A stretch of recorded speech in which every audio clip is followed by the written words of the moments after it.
The royalty of the Zulu Social Aid and Pleasure Club is a year-long deal that involves charity work and so much more. Before King and Queen Zulu ride this year, Charisse Gibson talked with them at Leah Chase restaurant, one of the historic stops along the Zulu parade route.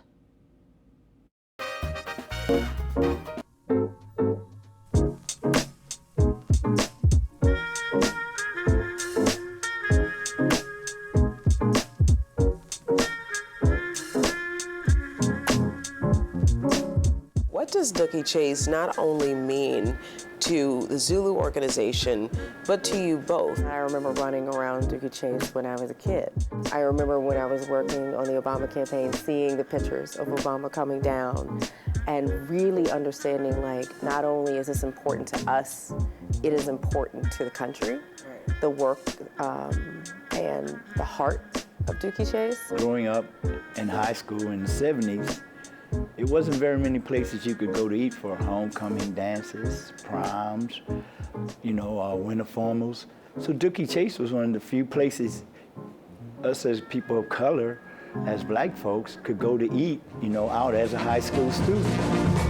You know, when you get to New Orleans, somebody'll show you the Zulu game. As a kid in New Orleans, on Mardi Gras Day, you wanted starched jeans, a jean jacket, a bandana, and some black makeup underneath your eye like you were a cowboy. You were tough. And you would always go to Orleans and Broad to look for Zulu because you didn't know where to find them. They did not have a specific route at the time. So it was whichever location that they frequent the most, that's where they would go. And Leah Chase has always been one of those first places.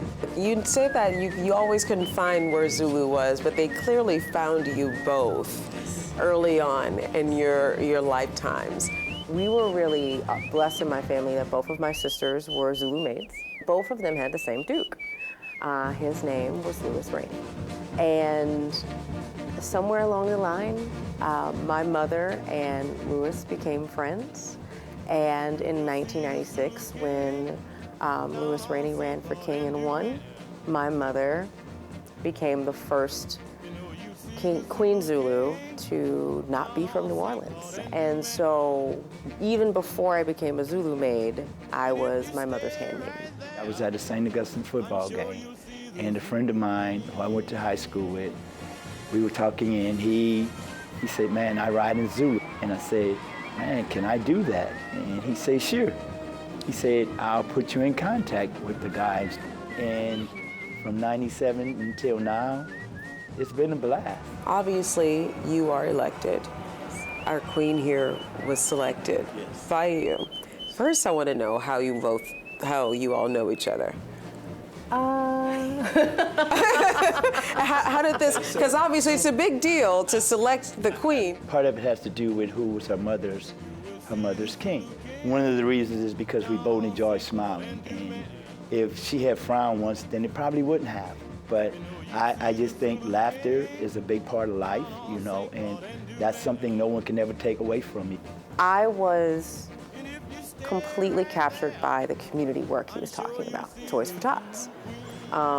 Zulu this year gave over 1,000 children toys, bikes, tablets. I was looking at a video when I was at the Toys for Tots distribution, and it was dark, and people were lined up outside waiting to get in. Around the corner and down the street. I love this. This is what I understood about Zulu, is that you give back to the community. Right. Many years ago, it was my parents had me in the line at the auditorium getting a toy because they just couldn't afford it, sometimes. And I always made a promise to myself, if I could ever make a difference, I was going to do it. I just have this strong belief that it's about all of us. It has to be. So what's the moment that you dread the most? The day of the campaign, the day of the voting. If I had to take a physical the next day or the day before, I'd probably been hospital. That was probably one of the most stressful days I've ever had in my life, the day of the voting, and just because that unknown. You know, you believe you've done everything it is. Has a lot to do, I believe, with the work I've put in and just being a humble person, just always willing to lend a hand to someone.